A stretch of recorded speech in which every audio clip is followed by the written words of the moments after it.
Hi, everyone. Welcome in. We'll be getting started in just a minute here.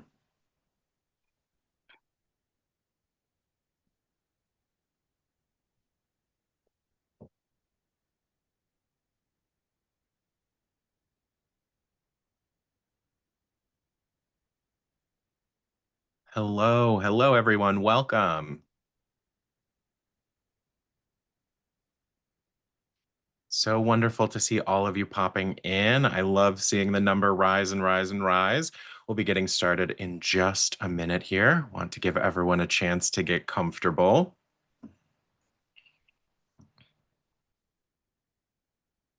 All right. We're going to let that number keep growing, but I'll get us started here. Hello and welcome to Big Library Read Live, our author Q&A with Ann Dávila Cardinal about her book, The Storyteller's Death. My name is Joe Skelley. I work here at Libby, and I host our podcast, Book Lounge by Libby. Check it out, and we'll be on in an episode in just a few weeks. So again, thank you all so much for joining us today, and thank you to our friends at Sourcebooks for sharing this book with us all in the Libby app. Before we dive in with Anne, just a few quick housekeeping items I want to mention. We will be recording this session. I'm going to flip that on right now. Or my good pal Gabby already did it. Thank you, Gabby. You are a champion. So we are recording this session. You will be able to review this later. You'll get an email with all sorts of great follow-up details. And you can continue to send all of the love and welcome in on the chat. We will be taking questions in the second half of this live. So use the Q&A feature in Zoom to send your questions through. We'll keep the chat just for the fun hellos and welcomes and all of that, but send all of your questions to Q&A. You should see a box that says it in your Zoom meeting controls. My wonderful colleague Gabby will flag them for me to ask Anne in just a little bit.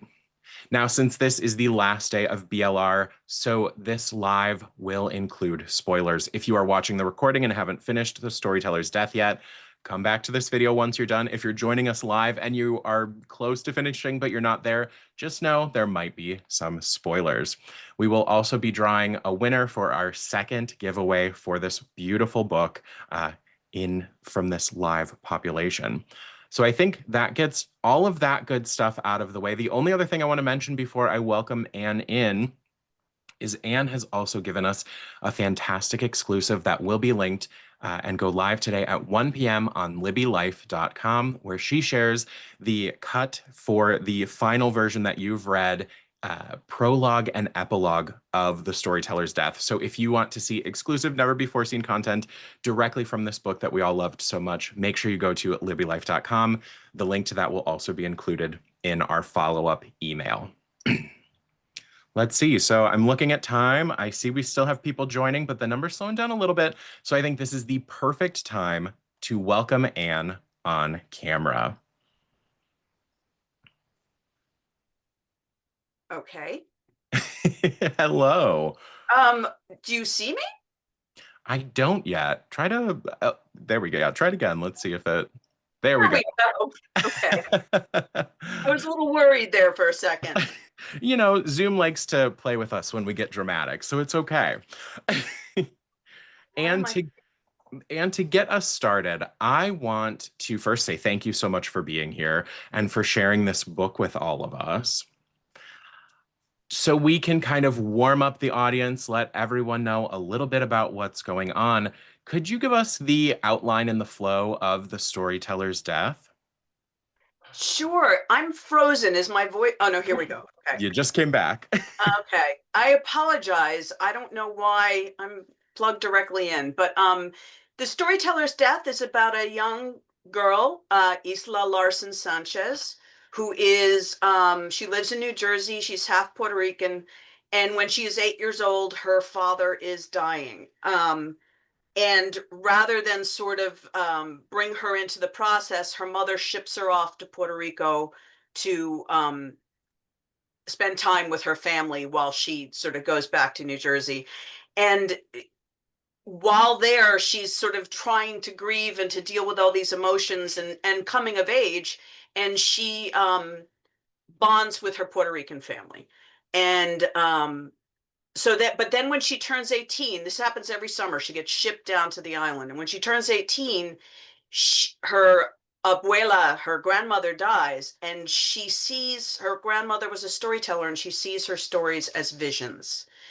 And they don't go away. They recur every day at the same time. And eventually she realizes that if she writes them down, they go away.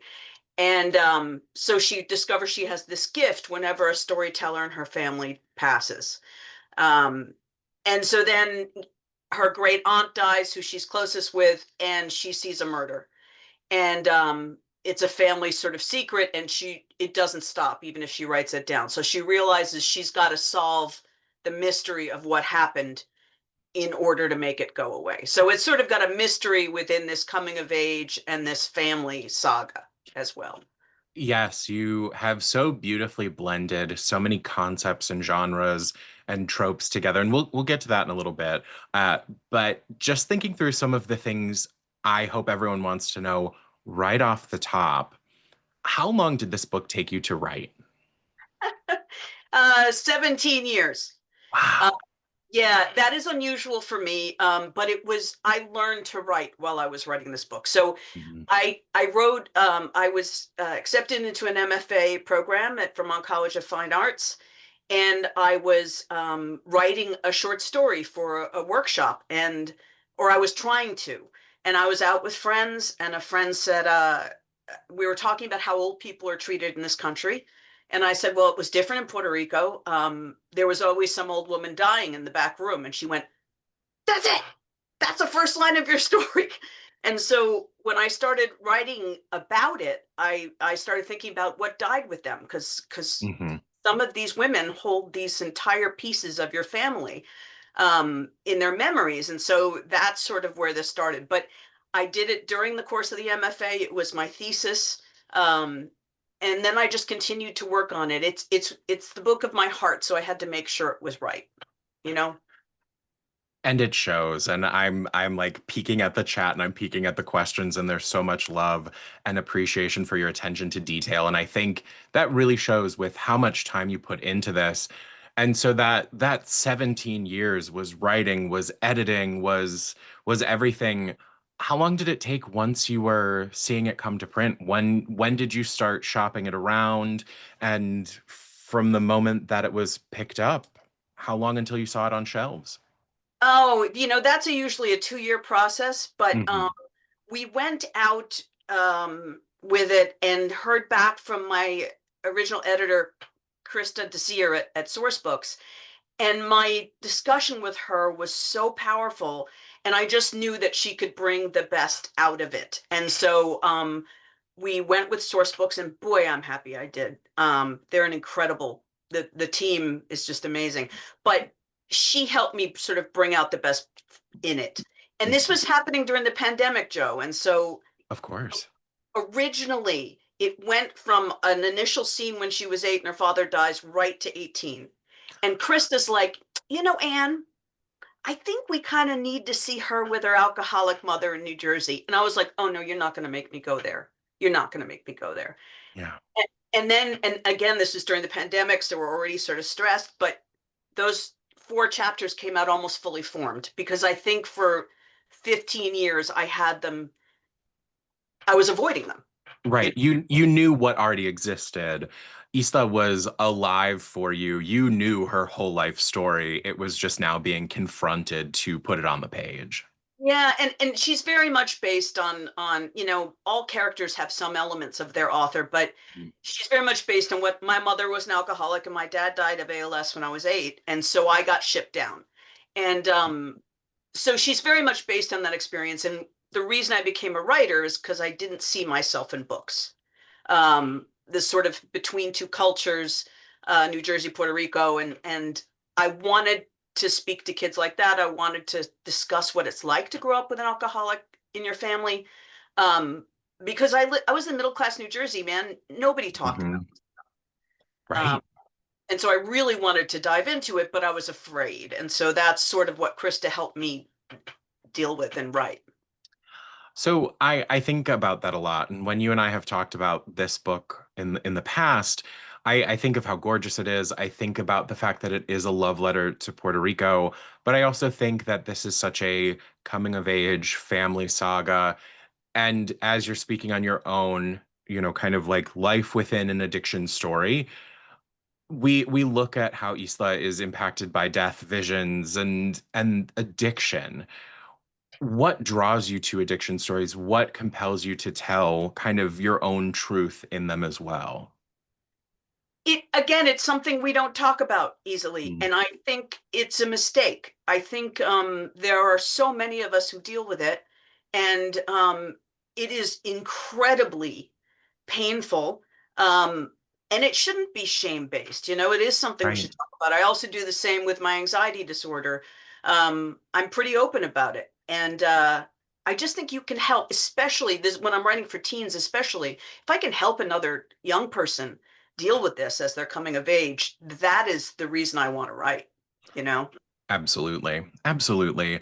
I think it's so important to change how we look at sharing our own truths and right, remove shame from the narrative, make it about just being authentic and letting everyone have their chance. Now, something else that you mentioned as well, the standing between two worlds, being of two different worlds. From the jump, Isla is confronted by her difference coming from New Jersey to her Puerto Rican summers. Straddling cultures has, as you've shared, impacted you. How would you say that this impacts your work and your perspective? And when you talk to folks who have lived that same life with you, what are the things that you all find resonate? I mean, I think more and more people are going to relate to that narrative. Hmm. And I, it is about being pulled in two directions, not being Puerto Rican enough. I'm never going to be a Vermonter because you have to be like seventh or eighth generations. My husband's a Vermonter, but so I don't really fit in here. I don't Hmm. really fit in when I'm down there. They talk to my husband, who's Native American, in Spanish, and they talk to me in English. Um, and so this feeling of not belonging, this feeling of being torn between two different identities, sometimes more, Hmm. um, is just, I think, also important to talk about. And again, I think it's going to be a more common issue for people. So I can see a lot of people in the chat who sort of dealt with the same things. Um, Yes. I love that. Yeah. Yeah, it seems like we've got a lot of great response. It feels like that folks really resonate with how you told this story and like you said, it doesn't have to be this one for one match. There is so much where we all kind of blend together. And while our experiences may be different, the experience of not being this enough or not being that enough seems to hit us all in different ways. Exactly. Now, before we dive a little deeper into the book, what's your process like? You are doing a lot with time, with character. Do you outline? What do you develop first? Characters, settings? Tell us. Oh, I didn't do outlines in the time I wrote this book, and I had this idea that like, oh, that would ruin the process, blah blah blah. But I would write myself into corners and waste a lot of time. I mean, that's Mhm. part of the reason I was going through an MFA program, but why it took so long was because I would go off on these tangents. And so I have a friend who is a mentor of mine, and he sort of gave me a visual narrative way to outline. And so now I don't know how I did it without it. Um, Yeah, and now this I wrote big and then had to pull back. Now I write things spare and then find out with in conjunction with my editor what to bring out because they're so good at that. It's hard to see your own work objectively. absolutely. So your process has shifted. I mean, that's the other thing. So reflecting on this book now, after a few years of it being out in the world, and now you've got a few more books under your belt as well. How do you feel about this book objectively or compared to the last book, the next book, what you're working on now? It's so interesting that you asked that, Joe, because in preparation for this, I went back. So many books since this, I don't even know, Yeah. four. And so I wanted to sort of reassociate myself with the characters. And I still love it. I'm still proud of it. It is the book of my heart. And Hmm. I mean, really, quite literally, the book of my heart. And it is. for me, it is sort of my explanation of why I identify so strongly with that half of myself, and why I adore my Puerto Rican family so much. And so I'm very proud of it. I was really excited when it got chosen because, again, it's sort of like when people are promoting movies and they're already shooting another one. My head's already on the one that comes out next year. And so I loved going back and revisiting with these characters. They're so important to me. I love hearing that. I know there is, such the answer of like, oh, well, my next book will be the best book, or will be this or will be that. But the fact that it's like, oh no, I stand by this being a part of myself, and also as acting as a time capsule for who you were then, what you've become now. I think it's really beautiful to have something to reflect on like that. Now, I selfishly want to know, when you do sit down to write, what are your must-haves?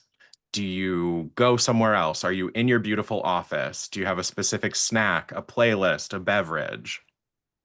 It is totally in here. That's what this is created for. I am 62. I need my large monitor. I need I have a mechanical keyboard because I like the click. Me Um, too. yeah, and I have a really good mouse. I can write on a plane. I can write, when I'm traveling, and sometimes I have to, but I really like to be in here. Um, and I have playlists for each book on Spotify.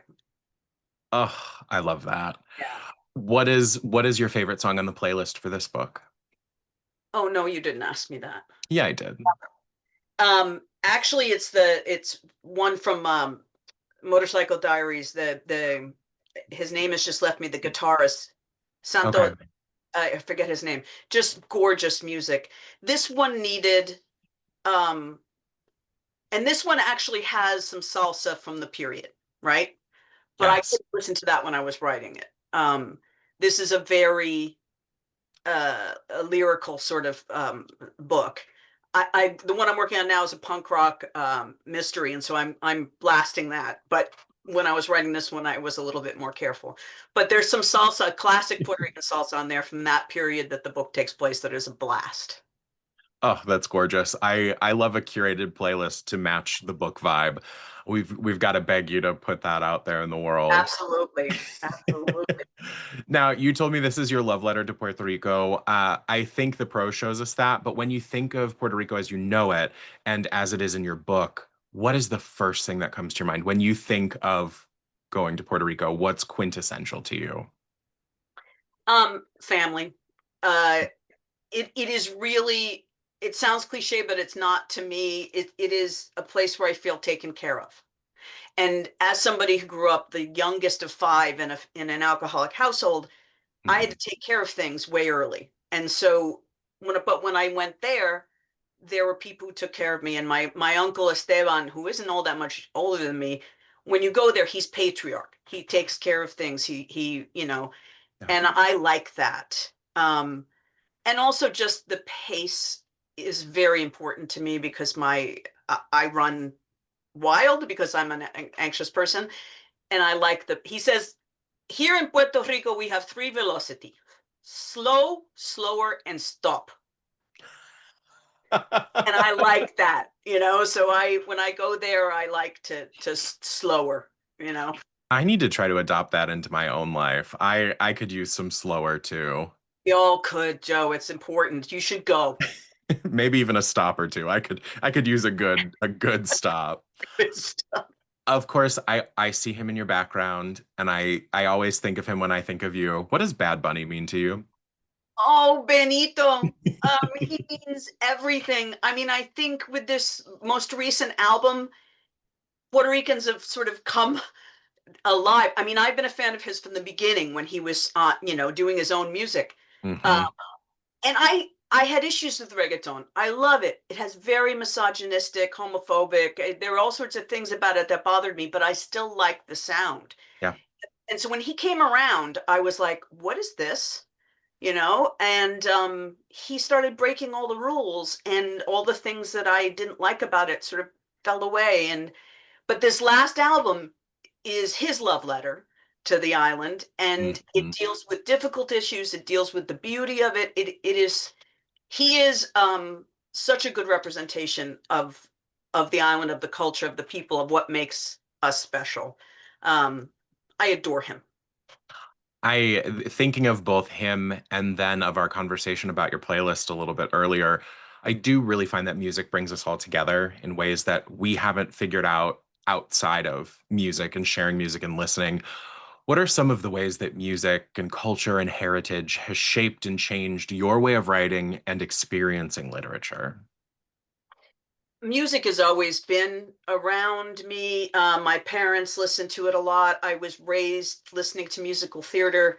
Um, my mother played the guitar. She actually recorded an album. It never got released, but she had a beautiful voice. And so it has always been part of my life. And then I became a punk rocker when I was 14, and my life centered around that music. Absolutely. And so every period of my life, I can give you a period of music that so much pulls it back.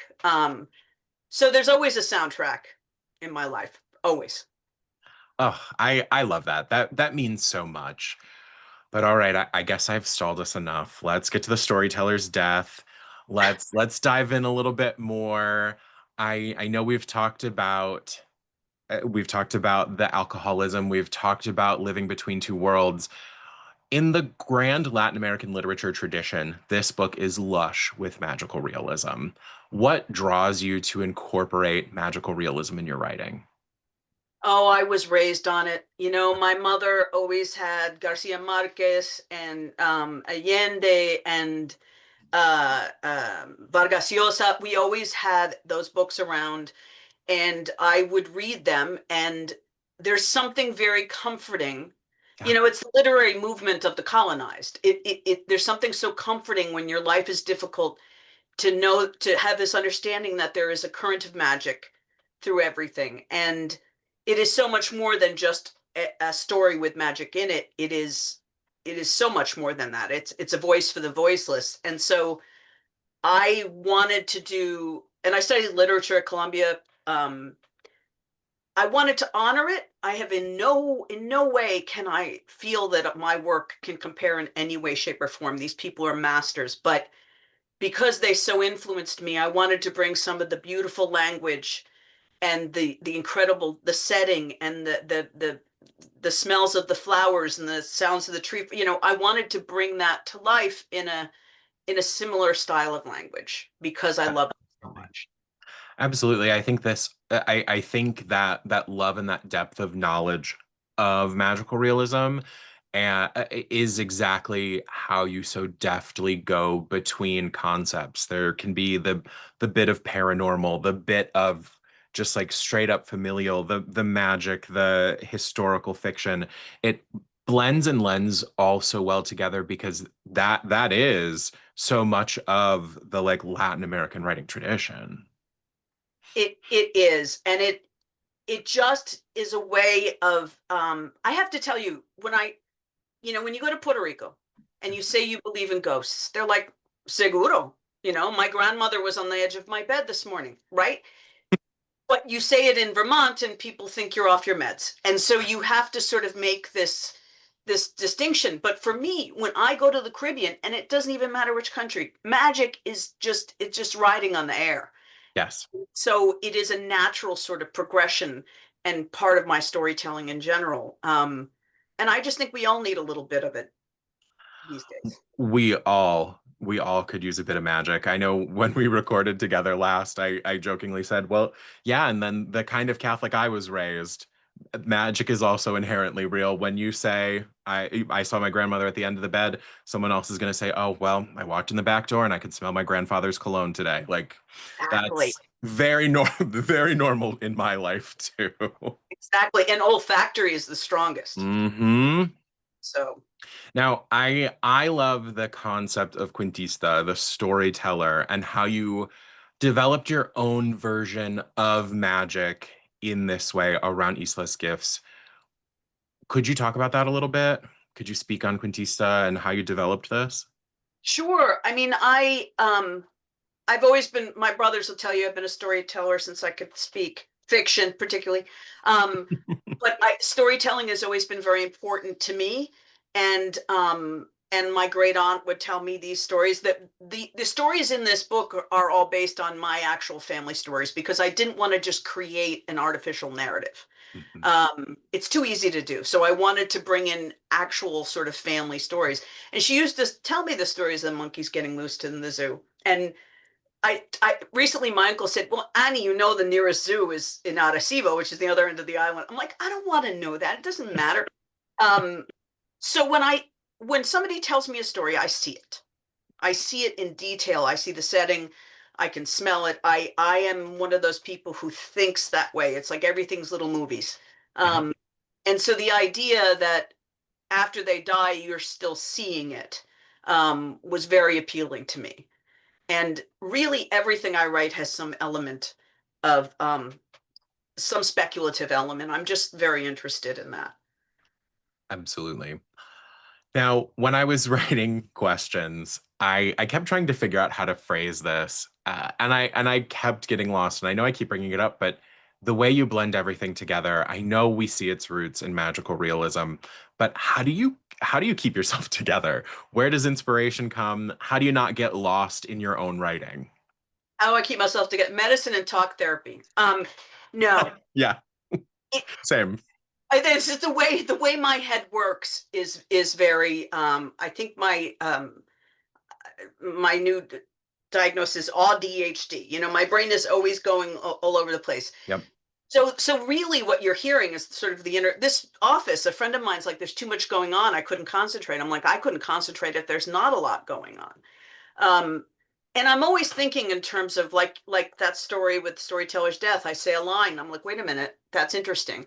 Um, my most recent book, You've Awoken Her, I was talking to a friend of mine. I said, I don't have another idea. I'm never going to have another idea for another YA book. It's never going to happen. And he's prompting me. This is the same friend. And I went, Cthulhu in the Hamptons. And and that was it. I mean, because I've always been interested in Lovecraft's monster, and so I said I'm going to set him on the Hamptons. Um, and so they come from weird places in my brain, and then I just run with it. My next one is even weirder. I just yeah, they represent my brain. Well, I think the next one is even weirder, is the perfect place for us to start to transition to audience Q&A.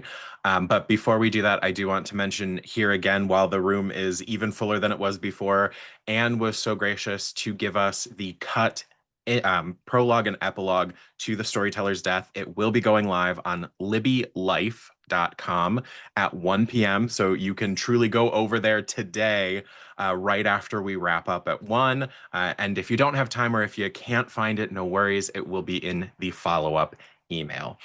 So with that, Vicky would like to know, Anne, when will your next book be coming? What can they expect? Oh, I love that. It comes in September of next year of 26, and it's called Hear the Dead, and it's a punk rock Miss Marple mystery. So it's about a woman of a certain age who can hear past murders in her tinnitus. Yes. So, and I have terrible tinnitus from my punk rock days. I used to sit in front of the speaker so I could feel my internal organs shake with the music, and I knew at the time I'd pay for it. But I like the idea of taking something that's a shortcoming of age and turning it into like a superpower. And I've always wanted to write about that time in New York City of my life. So it's going to be a blast. And I love it. Like a second coming of age. Who doesn't want the punk rock story dealing with the aftermath? Exactly. Exactly. Zachary asks, I've noticed a large cultural trend in Latin American novels with the use of everyday magic. Is this a trend that you see often? And if so, why? Oh, that's an excellent question. Hmm. I mean, I think in difficult times, you see more of this. I also think it's the same thing I see with horror. It makes people feel now people say I can't read horror, I'm too scared. I'm like, oh no, I'm petrified, I'm medicated, you know, but it makes me feel better to see people overcoming things that are much worse. Yeah. Like it, your life may suck, but at least there's not zombies. So I think the magic gives, in this everyday magic idea, gives people hope that there is something beyond the day to day where you're, just trying to get by. Um, Right. It can it's be hope. that like if you're on the fence, if you have the belief in you, it might be the thing that goes, what if I did just see the bird that landed next to me as a sign? That kind of Exactly. Exactly. And it gives you sort of a feeling of things being connected. Um, I don't know. It just gives me hope. absolutely. I think hope is the reason why for a lot of questions. Yeah. Yeah. Joanne appreciated the complexity of the relationships, particularly the aspect of family secrets and the idea that it's best to keep secrets secret, though they always blow up anyway. Did you plot out the characters' ideas about secrets ahead of time, or did they come out as you wrote? I think both actually, because a lot of it comes as in the course of writing, but I this is where I differ with my two sides, right? I am a truth teller. I say exactly what I think. It's only getting worse as I get older. My I used to think I didn't have a filter. Now I really don't have a filter. But I would notice when I went down, and somebody mentioned classism in Puerto Rico because it's not talked about very much. But I would say things to my family that they would be sort of shocked by, about feelings about the way people are treated, about racism, and they're like, "Oh, you're too sensitive." I'm like, "No," and it's because I was raised in sort of a different environment, and my mother was already very different from the rest of her family, um, and so I don't know. I think that's where you see the difference in my personality, and the idea of this. I did not really know how it was going to manifest that she was going to blow this open at the end. Yeah, Um, But then I started thinking about it. It's like you force the family to face things, and there is this circle the wagon thing that happens. Um, and I'm not that type. Uh, my son used to say, you're talking about like deep secrets with the person online at the supermarket, mom. What is the deal? And it's like that's just sort of who I am. And so I like the idea of blowing it open. I mean, I'm a writer. I put all of my stuff in these things. There are no secrets, but I did want to sort of say that there are some things that shouldn't be secret that we should heal as a group. absolutely. Yeah. Absolutely. The questions that are blowing up in chat as you're saying all of this are the one that stood out to me immediately was, are you a Gemini? Uh, I saw that. I'm an Aquarian, and the interesting thing is we realized my husband and I go to Puerto Rico for a month every year now because we need it, and we're in Vermont, and the winter is 6 months long. But we realized that out of our family, I think 80% of us are Aquarians. oh, uh, wow. my Puerto Rican family. I don't know what that's about, but it's just sort of interesting. Love that. And on the same topic, would you say what would you add about class and colorism in the conversation? Oh, this is a very important subject to me. I brought a group. I ran a residency in Puerto Rico for the MFA at Vermont College of Fine Arts, and we were down there for the first one, and we were getting a presentation on Luis Palos Matos, who's one of the more famous poets. And he's reading. There's a famous poem called Tun Tun, and it's about Loisa, where the African that's in the book, where the Africans, the ones who the enslaved people who were freed, lived. And my somebody raises their hand. He was actually an older white gentleman, of privilege, and he said, this reads to me as exotification. And the author, the scholar who was talking about it, was horrified. He said, "What are you talking about? He's one of our greatest poets." And it was like our group was in there saying, "No, man, this reads." And then another Mayra Santos Febres, who's one of the most beloved writers, Afro Puerto Rican writers down there, said, "No, no, no, no, no, it's not racist." Then I was down there with my family, and I told them the story, and my cousin said, "No, no, no, he was mulatto. He was half black." And I said, "What are you talking about?" And we're looking it up, and it's like he was completely whitewashed, but he was mulatto. And so I went back to the group. I said, does this change the conversation? And it was the most incredible conversation we had over the course of several years about, does that make it less? Is it, is this something, is this exotification not exotic? It was just really interesting. But I am accustomed growing up in the academy to having these sort of discussions. But when I go down there, they're not as comfortable with it. My family's like, no, no, no, you're too sensitive. You're too sensitive. And I see it. And the classism nobody talks about. Um, I married a carpenter. And when I went down there, they're like, oh, well, at least she got married. And at least it was in a church. Oh, it wasn't Catholic. Oh, the sign of the cross. So, Uh-huh. this is again where I brushed up against it, but they love me. And I feel like me talking my truth helps sort of open up communication. Absolutely. Start to adjust that narrative, adjust that like, oh, you're too sensitive and slowly lower the bar of or raise the bar of what's too sensitive, give more Exactly. understanding. Jessica asks, what writers have influenced you the most? Oh, okay. Well, I've got to gush over Julia Alvarez.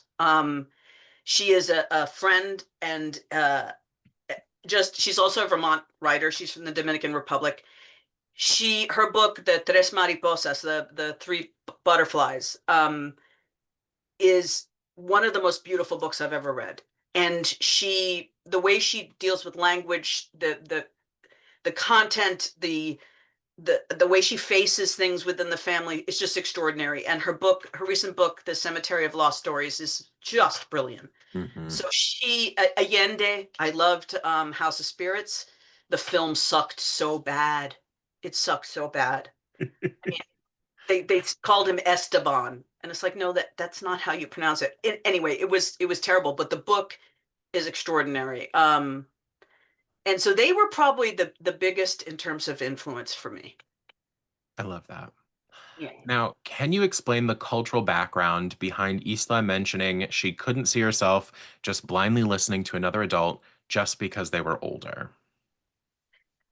I think part of that comes with me being a child of the 60s. I was the youngest of five, and they were all sort of raised in a hippie generation. And I I have respect for elders, but I have a very healthy questioning of authority. Hmm. And in fact, at a certain point, it became a bit of a chip, and I had to sort of work on that. But I went to Catholic school. I made it through. The nuns love me, so I can do it when I have to. But um, I I still feel that way. I feel that sometimes my mentors, my strongest mentors, are at least 20 years younger than I am. There is no reason that mentors have to be older. And in fact, I feel very strongly of staying in touch with millennials and Gen Z and sort of learning from them, especially because I write half the time I'm writing for teens. They're very sharp.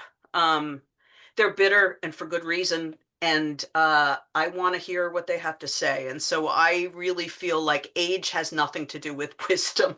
I'm the amount that I've learned, Joe, in the last year blows my head open. Right. We never stop learning. And the moment that you think that oh, that person has to know everything, we're all lost. Yeah, exactly. Exactly. It's like, and I think people lose out when they're like, no, no, no, I already know how to do that. I started powerlifting last year, and my trainer's like, you can do it. You can do it. I'm like, what? At 61, I'm going to start powerlifting. And you know what? It is great. And feeling strong Yeah. is just a drug. So, and I have to learn from other people because I don't know what I'm doing. So, And that's what they're there for. Keep you safe, but also then let you go out in the world and thrive. I mean, how much stops us because we let ourselves get comfortable. We get weak we're or afraid. we're Yeah. afraid. Yeah. Yeah. Now, one of our anonymous attendees would like to know how you came up with the title and what other options were out there. That is that's almost intuitive because in the prequel, no, the prologue, Prologue. the epilogue that I put there, I had a little note. It originally was in my head, it was called The Gift of the Quintista. And she struggles with whether it's a gift or a curse. And so I was sort of not sure about that.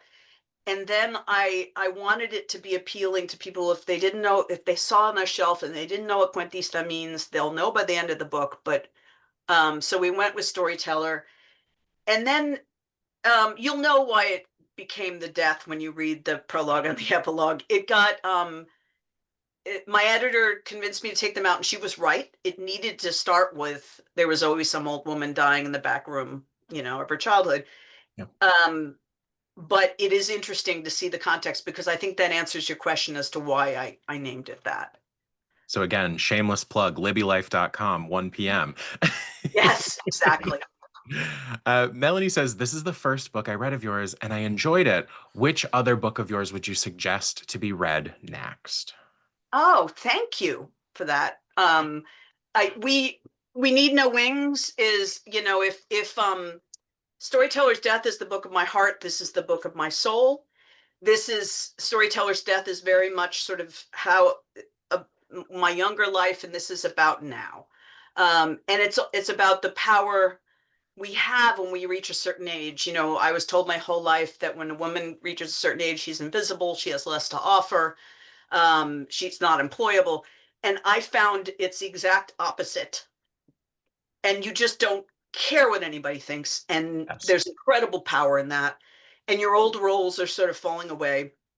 And so this is an exploration of that. And it's also a Puerto Rican character. And so, again, she sort of started from some of my experience, but she took it in a whole nother direction. So I would say that's my next adult one after Storyteller's Death. Perfect. There were references to racism and social class segregation. Is this still a challenge in Puerto Rico today? And that is from Stephanie. Stephanie, it absolutely is. Oh, look at my cousins on there. Tere Davila is a very famous writer in Puerto Rico. Hi, Prima. It is absolutely a problem. And in fact, it's becoming more so with the extreme gentrification of the island. It is no longer a secret. And so Puerto Ricans are getting pushed out and the properties are getting sort of snapped up. And there is a tax break. If you have over $1 million, you don't have to pay any taxes. But if you're Puerto Rican and you have $1 million, you still have to pay taxes. So there's some real, unevenness in terms of the island's future right now. And so it is absolutely still an issue. And I actually only think it might get worse. So I'm very, a lot of people are concerned. And that's what Debí Tirar Más Fotos, the new Benito, the new Bad Bunny album is about. So I think that that's going to continue to be a problem. I hope one day it isn't, but I'm a optimist. Hey, we have to keep optimism around sometimes, right? Yeah, exactly. Maddie says, I have We Need No Wings on hold on Libby. Do you have other Sanchez family members to introduce us to next? Well, Davilas. So my family, the Davilas, there are several writers. Tere Davila, my cousin who is on here, writes in Spanish, and she writes speculative short stories and novels. She's an extraordinary writer, won all sorts of awards. I'm hoping more of the literature from the island gets translated and brought out. Our great uncle was a poet, very famous poet, Virgilio Davila. Beautiful work. It's all in Spanish. And then his son Jose Antonio Davila. So these are all incredible poets. Jose Antonio is actually, I prefer his work, but we need more translated, and it's one of those things that's hard to initiate. So, but Tere's work is incredible, and she has some short stories online that you can find. Absolutely. We are seeing a growth in translation happening in publishing over the years, but you're so right. There is so much that comes out everywhere and so little that translates, that travels outside of certain areas. Exactly. Carol asks, Isla traveled to Puerto Rico her whole life. Why wasn't she more fluent in Spanish? What was the barrier stopping her? Fear. I mean, I think if you ask that of any of us who are When we get asked, they do is the test, the Spanish test. It's ¿de dónde es su familia? And I can manage, but I was fluent at one time, but I always worry about making a mistake. So it's fear and being judged as other. Um, some people go at it with no fear, and I love that, but I am not one of those people. Um, so she sort of is a mirror of my experience, though I do love speaking it and I do love listening to it and hearing it. It is there's some fear. And yes, Amy, I see that Puerto Rican Spanish is also unique. Um, it definitely is, and it's the only Spanish I know how to speak. So I used to have professors at Columbia who would, he would say, déjame en paz. And I'm like, déjame en paz. I said, you talk like that in my neighborhood, you get beat up. And he actually lowered my grade because I wouldn't do the Spanish, the Castilian S. Um, so that's another classism thing. I deal with that and We Need No Wings. That definitely sounds like it. That tracks. I feel like it also depends on like especially the time in which the story takes place. I think some families were making the distinction of like, oh, it doesn't matter. You are just you're only speaking this one language now. And like I think that was something dealt with a lot earlier compared to later. And I don't know, now hopefully we've got more families embracing all of the languages that we can have Yes. access to. And immersion, Yeah. and it's this identity, sort of the percentage politics. It's like, well, are you really Puerto Rican because you're only half? And it's like, well, this book is sort of my answer to that, is they saved my life. And they continue to be incredibly supportive, and so that is who I am. um, and so it's what you feel. Absolutely. Absolutely. Why did you choose to share intimate details about visions? Have you had any? Oh, I like that question. No, though, like I said, actually, in We Need No Wings, levitation comes into play, and never did that either. But they're they both sort of deals with issues of ecstasy, and I did some study of that, just sort of the science of ecstasy. And there's some very interesting things. I think life in general, you have these moments, these perfect moments of ecstasy. And I don't have visions, but like I said, I see things uh, Mhm. so clearly in my head. And there was, oh, I've never told this in a public setting before, but my great aunt, who was sort of Alma was based on, and part of what I was dealing with her was, how do you accept the fact that somebody you love so deeply is a racist? And how you sort of love them, but they're abhorrent, they have these beliefs that are abhorrent to you. But she used to say that she had a vision of her father in the garden, and my mother would tell me that, and I had this image of her meeting the father, and I described the garden, and it was nothing like it was at the time. um and my mother just sort of went white as a sheet, and she said that's what the garden looked like. And so I think that there's just this, Yeah. I have such a vivid imagination that I do. Um, Luckily, I don't see them transported, because that would wreak havoc with my mental health, I think. Might not be the best if that Yeah, was if that was going on. no, no. Susan asks, I'm curious if you have read the middle grade novel The Last Quintista by Donna Barbara Higuera, one of my favorites, and I recommend it a lot to my students as a school librarian. Yeah, it's a beautiful book. She is extraordinary. She came to Vermont College of Fine Arts once, and she is just a great human being. That is a beautiful book. Yeah. And I highly recommend it. And There's so much fabulous. Oh, and in fact, just let me say this real quick. On oh my yeah, Instagram, I did these videos, guys, where I recommend other Puerto Rican writers and things that I enjoy. And I just think I like the idea of raising up other writers. So please visit, and you can see some of their books. definitely. And we will have your Instagram linked for folks as well in the follow-up. Awesome. Yeah, of course. Angelica would like to know how the book has been received in Puerto Rico, and will there be more books with Isla? Oh, Angelica. Um, it hasn't been translated. Interestingly enough, my other than the Bad Bunny book, which was released in Spanish and English simultaneously, none of my work, nobody's bought the translation rights to Spanish. I don't know what that's about. I mean, Puerto Rico has a very small, and Tere knows this, a very small publishing sort of world. And I don't know whether maybe Latin America isn't as interested in it or Spain. I don't know. But I would love it to be translated. It is available down there. Puerto Ricans, the thing that really means the most to me is when Puerto Ricans say, wow, I could see it. That was the Puerto Rico of my childhood. You captured it. It's like, oh, I have chills. That's what I'm looking to do, is I wanted to capture the island and what it meant to me and I saw and felt and smelled. And so to hear it work, that is incredibly important. I think I've had, to answer your question more directly, I think I've had more of a reaction from the Puerto Ricans in the United States, the Boricuas on the mainland, than I have on the island, but I'm hoping that that will change. Absolutely. And we've got a lot of love for that happening in the chat right now as well. Awesome. Joanna wants to know, I wonder if you are related to oh, sorry, I would butcher that name, the Benzarios, since they were or are from Bayamon, and the patriarchal disinherited his daughter because she married a mulatto. Ooh, I don't know that story. So we might have some good tea happening in the Q&A right now. Yeah, I have to look that one up.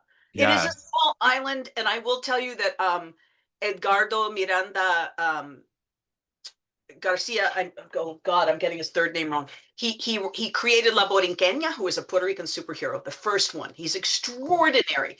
And I was a fan of his, and he knew my work. And then I had 23andMe, and I was like, Edgardo, is this you? And he's like, Mira, prima. So we're cousins. And it's like, that's the thing in the island. It's like you're cousins to somebody.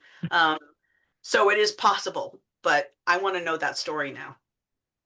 Oh, absolutely. I want to see that like adaptation. Exactly. Our next question, what does it take to be a writer? Oh, absolute obstinance. I mean, it, I there are so many times I wanted to quit. I probably most people would have. I was bound and determined to make this happen. Um, I came to writing late. I was in my 30s.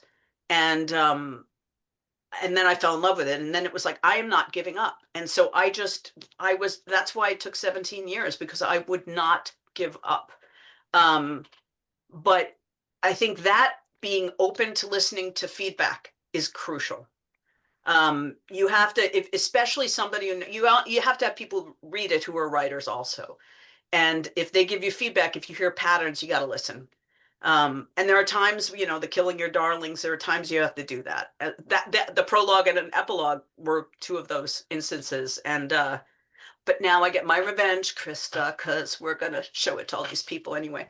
But I just think consistency, sit your butt in a chair at least several times a week and write, read everything and get your hands on.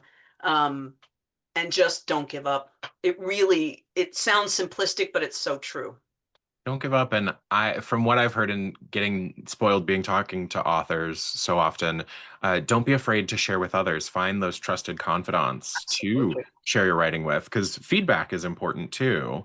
Oh, you can't, that's what I mean. You have to be open to it. You can't see it clearly on your own. You hit a point where you no longer see it clearly. Right. So, Right. yeah. We've got some love for Maria and her spunkiness so much. What inspired you to create her character?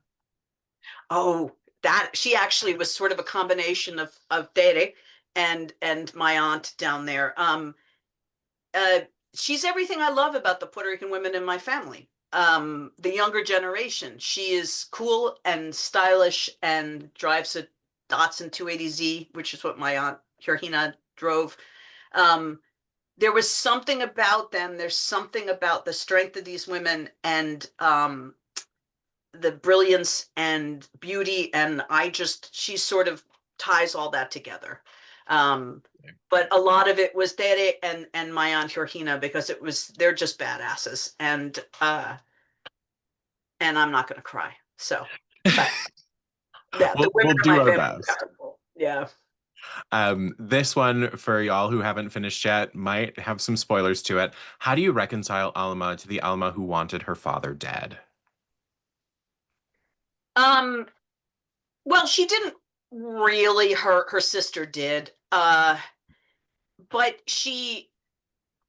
it's hard when you, again, this abhorrent thing. It's to have somebody, there is cruelty in families. There are people who are really sort of irredeemable. And I don't think I believed that until adulthood. My husband's father was a horrible man, and to sort of hear him, you want to say, "Oh, but he's your father."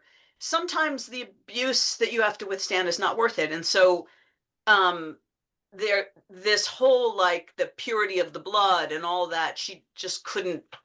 The great love of her life, she had to give up. Um, Yeah. and so it's pushing against that. But I don't think Alma would want anybody dead. I think that was her sister. That was the Mm, grandmother. Um, but I think their lives would have been almost easier when he is, because he was such a difficult man. right. Um, yeah, it was a different time. Absolutely. Yeah. From Pierre, thank you for this wonderful book, especially as a person caught in two worlds and perhaps cannot be either wholeheartedly. I am a teacher. I identify as Korean American. I work in the DEI office to help support students. Might you make suggestions on how I can support students like Isla? Um, Listen, hear them, see them, help other people see them. I did that. DEI is so important. I know it's become sort of a trigger word, but I worked on lots of committees on the colleges I worked at, and it is essential. But they want to tell their stories too. And I mean, that's one of the reasons I became a writer, is you want to tell your stories. You want to be seen. You want to be related to. I'm reading Pachinko now. I'm a little late to it. The author was a keynote at an event I went through, and she was extraordinary. And so I'm reading it. And I know Koreans in Japan during the Second World War, I had no idea. And so now I have this sort of deep understanding through this book. And I feel so, I can feel sort of emotionally attached. And I think telling stories, sharing stories helps people put themselves in those settings. So hear them, see them, and try to help them be seen. Um, it's just this being silent and being quiet is just not, it's not, it doesn't work. It makes us all individually sort of separate. Am I making any sense? Absolutely. Okay. Elena says, so many of your characters come from religious backgrounds, but don't identify as religious or reject Catholic traditions, thinking of We Need No Wings. How do you, sorry, let's see, there we go. How do you reconcile the history of the church and religion with the magic of South American tradition? How does that carry into the culture today? Elena, that is a brilliant question. It is a dichotomy that exists today. The religion, in fact, I was just writing about this. The religion that is practiced so obvious, Puerto Rico in particular is a very Catholic country. But there, you see in the corner the altars, and they go to the espiritualista, and there are layers of belief. And in terms of magic in the Catholic Church, that's one of the reasons I was so interested in Santa Teresa de Avila, because she was a mystic and Catholic. You sort of don't see those two going together. Um, but that's my relationship with the church. I have issues. I love it and I hate it. I was raised Catholic. I love the saints. I love the ritual. I love the incense. Um, Mhm. I have issues with the fact that people I love just because of who they love are left out. It's a misogynistic religion. There's so many issues I have with it, and that book is sort of deals with that a bit. But uh, so my character's sort of reflecting my own troubled relationship with it, but it is still so dear to me. I have Santa Teresa all over here, and the rosary. The rituals are very important and comforting, but Yes. I don't buy everything. I just can't. Uh, So That resonates deeply with me. yeah, yeah, it's Um, probably I know it's tough. It's a tough one. Um, We are right at time, but I'm gonna throw one more question out there. Sorry to everyone, we did not get to all of your questions. They are all incredible. But Johanna wants to know, in Puerto Rico, the term cuento also means lying. So I'm wondering if you also meant this double meaning. Oh no, no. I mean, I think telling stories out of, you know, I don't hear it used that. Mentira is what I hear in for a lie. So no, it is. I might mean it in two terms. In terms of, cuento is a story and cuento is I tell. And so there are two layers to that. But no, um, I don't really care if the stories are lies. They, like I said in the book, which my cousin Jose Luis actually said to me, it doesn't matter if the stories that aren't true say as much about us as the stories that are. And so I think you can learn something from even the mentiras. Absolutely. Well, Anne, thank you so much for taking the time today to share with us and to share this book with us over the last few weeks. Oh, thank you. I am so honored to have been part of this and that all these people have, were reading my book, and I would love to hear from you. And thank you again and Joe, the wonderful questions, Gabriela, for your help. Um, this has just been so much fun. It's always a joy when I get to be in a room talking with you. And to all of those joining us today, thank you for the amazing questions, for being here. One of you who was here live will be contacted by Gabby in a little bit Yay. because you are the winner of our second giveaway for this event, for our Big Library Read. Remember, check out libbylife.com. You can go there now so you can get the exclusive look at the original cut prologue and epilogue from The Storyteller's Death. And thank you for that bonus as well. Sure. I'm so excited. Right. Before we let everyone go, just tell the folks really quick where they can follow your work and what to expect next. Sure. My website is AnnDávilaCardinal.com. I'm on Instagram as Ann Dávila Cardinal, and Facebook and TikTok, though I'm not as good at those, but Instagram is probably my most used. But find me, follow me, comment. I would love to hear from you. I love it. Well, we All for hope you, coming and reading. yes. We hope you enjoyed this Big Library Read live with Anne and the Storyteller's Death. When you exit the webinar, please consider completing the survey that pops up. We'd love to hear your thoughts on this program. Thank you all so much for joining us today, and happy reading.